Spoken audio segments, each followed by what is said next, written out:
Joshua chapter 11.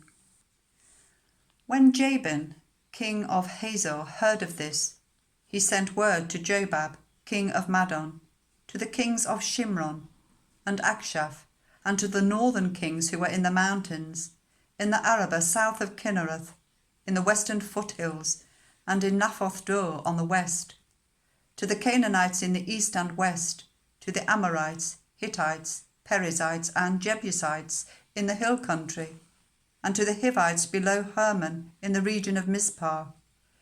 They came out with all their troops and a large number of horses and chariots, a huge army, as numerous as the sand on the seashore. All these kings joined forces and made camp together at the waters of Merom to fight against Israel. The Lord said to Joshua, "Do not be afraid of them, because by this time tomorrow I will hand all of them slain over to Israel. You are to hamstring their horses and burn their chariots." So Joshua and his whole army came against them suddenly at the waters of Merom and attacked them, and the Lord gave them into the hand of Israel. They defeated them and pursued them all the way to Greater Sidon, to Misrephoth Maim, and to the valley of Mizpah on the east, until no survivors were left. Joshua did to them as the Lord had directed. He hamstrung their horses and burned their chariots. At that time, Joshua turned back and captured Hazor and put its king to the sword. Hazor had been the head of all these kingdoms.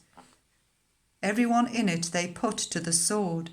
They totally destroyed them, not sparing anyone that breathed, and he burned Hazor itself. Joshua took all these royal cities and their kings and put them to the sword. He totally destroyed them, as Moses, the servant of the Lord, had commanded. Yet Israel did not burn any of the cities built on their mounds, except Hazor, which Joshua burned. The Israelites carried off for themselves all the plunder and livestock of these cities, but all the people they put to the sword, until they completely destroyed them, not sparing anyone that breathed. As the Lord commanded his servant Moses, so Moses commanded Joshua, and Joshua did it. He left nothing undone of all that the Lord commanded Moses. So Joshua took this entire land, the hill country, all the Negev, the whole region of Goshen, the western foothills, the Arabah, and the mountains of Israel with their foothills, from Mount Halak, which rises towards Seir, to Baal Gad in the valley of Lebanon, below Mount Hermon. He captured all their kings and put them to death. Joshua waged war against all these kings for a long time. Except for the Hivites living in Gibeon, not one city made a treaty of peace with the Israelites, who took them all in battle. For it was the Lord himself who hardened their hearts to wage war against Israel, so that he might destroy them totally, exterminating them without mercy, as the Lord had commanded Moses.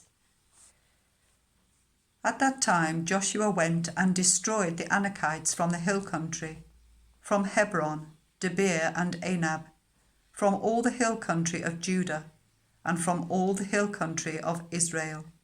Joshua totally destroyed them and their towns. No Anakites were left in Israelite territory. Only in Gaza, Gath, and Ashdod did any survive. So Joshua took the entire land, just as the Lord had directed Moses, and he gave it as an inheritance to Israel, according to their tribal divisions. Then the land had rest from war.